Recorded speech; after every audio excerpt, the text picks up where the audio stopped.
আসসালামু আলাইকুম, সবাই কেমন আছেন? আশা করছি সকলে ভালো আছেন। এই পিঠাগুলো হচ্ছে হাতিয়া নোয়াখালীর বিখ্যাত নকশি পিঠা। পিঠাগুলোর নাম অবশ্য আমার মনে নেই। আমি অনেক দিন আগে আমার বান্ধবীর কাছে গিয়ে দেখা করতে গিয়েছিলাম। তো ও অনেকগুলো পিঠা আমাকে দিয়েছিল। এতদিন পিঠাগুলোকে খাওয়া হয়নি।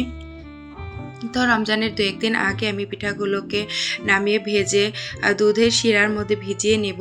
তো আমার বান্ধবী এই পিঠাগুলো আমি পছন্দ করি বলে যখনই ও নোয়াখালীতে যায়, মানে হাতিয়াতে যায়, তখনই ও আমার জন্য বেশি করে এই পিঠাগুলো নিয়ে আসে। একটা বক্সে ভরে দেয় একবারে। তো এই পিঠাগুলো যখন বানিয়ে ফ্রিজে রাখা হয়, অনেক দিন সময় নিয়ে কিন্তু খাওয়া যায়, অনেক দিন পরেও খাওয়া যায়। তো যখন পিঠাগুলোকে ভাজা হবে তার একটু আগে ফ্রিজ থেকে নামিয়ে নিলেই হবে, যাতে বরফটা ছেড়ে যায়। এরপর তেল গরম করে তেলের মধ্যে দিয়ে মুচমুচে করে কিন্তু ভেজে নিয়ে তারপর দুধের শিরার মধ্যে দিলেই হবে। আর শিরার মধ্যে না দিয়েও কিন্তু এমনিতেও খাওয়া যায়। পিঠাগুলো বেশ টেস্টি হয় খেতে। আর এই পিঠাটা আমার বেশ পছন্দ, এর জন্য ও সবসময় আমার জন্য এই পিঠাগুলো নিয়ে আসে। তো যাই হোক, দুধগুলোকে আমি খুব গাঢ় করে জাল করে নিয়েছি, ঘন করে। এরপরে আমি একে একে সব পিঠাগুলোকে ভেজে নিয়ে দুধের মধ্যে সাথে সাথে ভিজিয়ে দিব। এতে করে পিঠাগুলো কিন্তু বেশ নরম হয়ে যাবে। এইভাবে দুধের মধ্যে পিঠাগুলোকে দিয়ে ২-৩ ঘন্টা রাখার পরেই কিন্তু একদম নরম হয়ে যাবে। বাচ্চা থেকে শুরু করে সবাই কিন্তু খেতে পারবে, এত মজা হয় পিঠাগুলো। দেখতে অনেক বড় বড় মনে হলেও কিন্তু একদমই শক্ত থাকে না, ভিতরে নরম হয়ে যায়। আর এখানে মনে হচ্ছে আরেকটু দুধের পরিমাণটা বাড়ালে ভালো হতো। সবগুলো দুধ পিঠা টেনে নিয়েছে। তো তারপরও খেতে কিন্তু বেশ মজা হয়েছিল।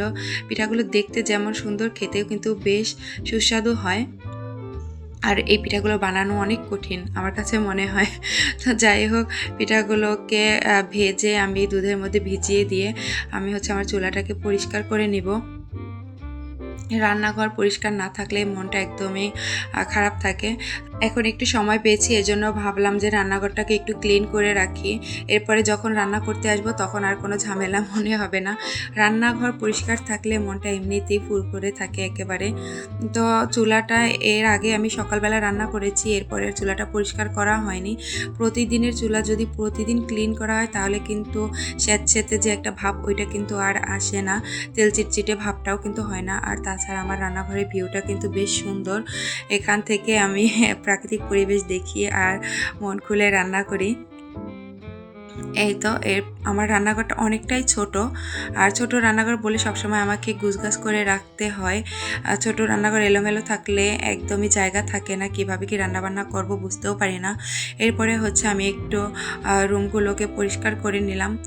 রুমগুলো পরিষ্কার করতে আমার যতটা সময় লাগে তার থেকে বেশি, মানে তার থেকে অল্প সময় লাগে এগুলোকে এলোমেলো করতে। আমার বাসায় একটা টুনটুনি পাখি আছে, সে গোছালো রুম বেশ পছন্দ করে আর কি, নোংরা করার জন্য। আমি যতটা সময় নিয়ে গুছিয়ে রাখি, ও তার থেকে অল্প সময় রুমগুলোকে এলোমেলো করে ফেলে। তাতে কিন্তু আমার একটুকু কষ্ট হয় না কাজ করতে। তো যাই হোক, সবাই ভালো থাকবেন, সুস্থ থাকবেন। আল্লাহ হাফেজ, আসসালামু আলাইকুম।